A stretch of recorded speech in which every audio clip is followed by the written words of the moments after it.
কাতারের রাজধানী দোহা থেকে ৫০ কিলোমিটার উত্তর-পূর্বে অবস্থিত শহর আল-খোর। উপকূলীয় শহরটি দেশটির অন্যতম প্রাচীন বসতি হিসেবেও পরিচিত। একসময় আল-খোরের ব্যবসা-বাণিজ্য ভারতীয়দের দখলে থাকলেও সময়ের পরিবর্তনে সেখানে শক্ত অবস্থান নিয়েছে প্রবাসী বাংলাদেশিরা। জ্বালানি তেল আবিষ্কারের পর পারস্য উপসাগর সংলগ্ন শহরটিতে বাড়তে থাকে খনি শ্রমিকের চাহিদা। ফলে দল বেঁধে আসতে থাকেন বাংলাদেশিরা। একসময় কাজের সন্ধানে আসা প্রবাসীরা এখন নিজেরাই কর্মসংস্থান সৃষ্টি করছেন। শহরটির ২ শতাধিক ছোট বড় বাণিজ্যিক প্রতিষ্ঠানের মালিকানা এখন বাংলাদেশিদের দখলে। ২৬ বছর ব্যবসা করি, আমার ২টা প্রতিষ্ঠান আছে। এই পর্যন্ত আমি আত্মীয় স্বজন ৫০০ জনের মতো নিয়ে আসছি। আলহামদুলিল্লাহ ভালো আছি আমরা এখানে।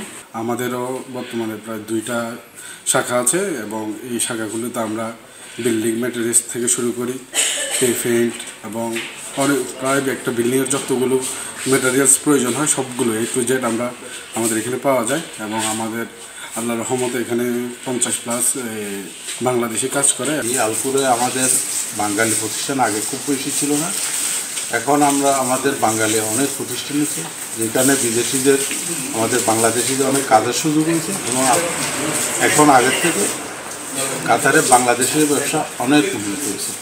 বর্তমানে কাতারে বসবাসরত বাংলাদেশির সংখ্যা ৪ লাখের বেশি, যার মধ্যে ৪০,০০০-এর আবাস এই আল-খোরে।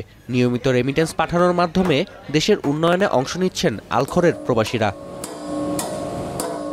এখন কাতার।